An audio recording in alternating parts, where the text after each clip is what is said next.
વર્તેજ ખાતે આવેલ હજરત યાસીન પીર બાપુના ઉરસ શરીફની શાનદાર ઉજવણી કરાઈ। વર્તેજ ખાતે આવેલ હજરત યાસીન પીર બાપુના ઉરસ શરીફની ઉજવણીનું આયોજન કરવામાં આવ્યું હતું। ઉરસ શરીફ પ્રસંગે મિલાદ શરીફ, સંદલ શરીફ, ચાદર શરીફ, સલોતો સલામ, સામૂહિક દુઆ સહિતના ધાર્મિક કાર્યક્રમો યોજાયા હતા, જેનો લાભો લઈ ઉપસ્થિત સર્વો ધન્ય બન્યા હતા।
पानी में आए दामन को बचाए, पानी में आए दामन को बचाना है।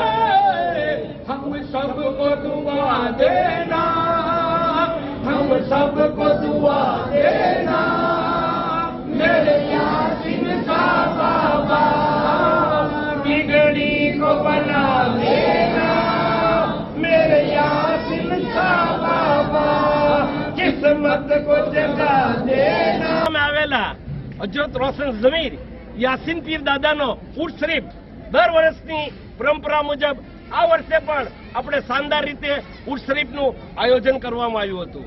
આ ઉર્સ પ્રસંગે આપણે દરગાહ શરીફની અંદર મિલાદ શરીફ, ચાદર શરીફ, સંદલ શરીફ, નિયાઝ શરીફ તેમજ એક સંદલ શરીફનું શાનદાર જુલુસ જે આપણે ભાવનગર શહેરમાંથી નીકળ્યું હતું ને આ જુલુસ દરગાહ શરીફમાં આવ્યું હતું। આ જુલુસમાં તેમજ આ દરગાહ શરીફના તમામ ઉર્સ પ્રસંગે મોટી સંખ્યામાં હિન્દુ અને મુસ્લિમ સહિત તમામ ધર્મ, તમામ સમાજના લોકો આ દરગાહ શરીફમાં આવે છે। આ દરગાહ શરીફ કોમી એકતા અને ભાઈચારાનું એક પ્રતીક છે। અત્રે એ પણ ઉલ્લેખનીય છે કે આ દરગાહ શરીફના 2 વાર ઉરસ શરીફ કરવામાં આવે છે। એક ઇસ્લામી ચાંદ મુજબ ઉરસ શરીફ કરવામાં આવે છે, તે જ રીતે ગુરુ પૂર્ણિમા જે હિન્દુ સમાજનો તહેવાર છે, ગુરુ પૂર્ણિમા પણ આ દરગાહ શરીફના અંદર ઉરસ કરવામાં આવે છે, જેમાં ખાસ કરીને આપણા રાજકોટ ગામના તેમજ આટકોટથી ખાસ હિન્દુ બિરાદરો ગાડીઓ લઈને આવે છે, વાહનો લઈને આવે છે અને ઉર્સ શરીફ કરે છે એમ।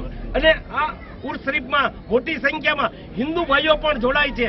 ગુરુ પૂર્ણિમાનો ઉરસ થાય છે, તે જ રીતે ઇસ્લામી ચાંદ મુજબ ઉરસ શરીફ થાય છે। ઓકે ઓકે, याद है तो याद है तो याद है तो